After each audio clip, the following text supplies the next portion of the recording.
বিশ্বকাপে বাংলাদেশকে বাদ দেয়া নিয়ে আইসিসির সিদ্ধান্তের ওপর কোনোভাবেই আইনি লড়াই যাবে না বাংলাদেশ ক্রিকেট বোর্ড বিসিবি।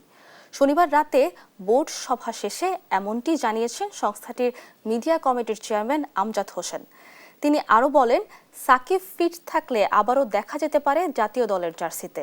তবে খেলোয়াড় সাকিবকে বিসিবি অবশ্যই প্রাধান্য দেবে, তবে আইনি কোনো সমস্যা থাকলে তাকে লড়তে হবে বলেও জানান তিনি।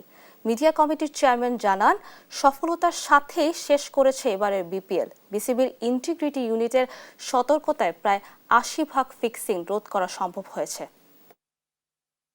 আমরা রিকোয়েস্ট করেছিলাম শ্রীলঙ্কায় আমাদের খেলাটি স্থানান্তর করার জন্য, বাট আইসিসি সেটাতে সাড়া দেয়নি। বেশ কয়েক দফা মিটিং করার পরও চেষ্টা করেছি আমরা।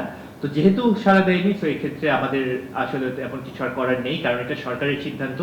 ডিউ টু সিকিউরিটি কনসার্ন তারা মনে করেন যে ইন্ডিয়ায় যে আমাদের জন্য খেলাটা সেফ না, এজন্যই এখানে আমাদের এই সিদ্ধান্তটা সরকার থেকে গ্রহণ করা হয়েছে।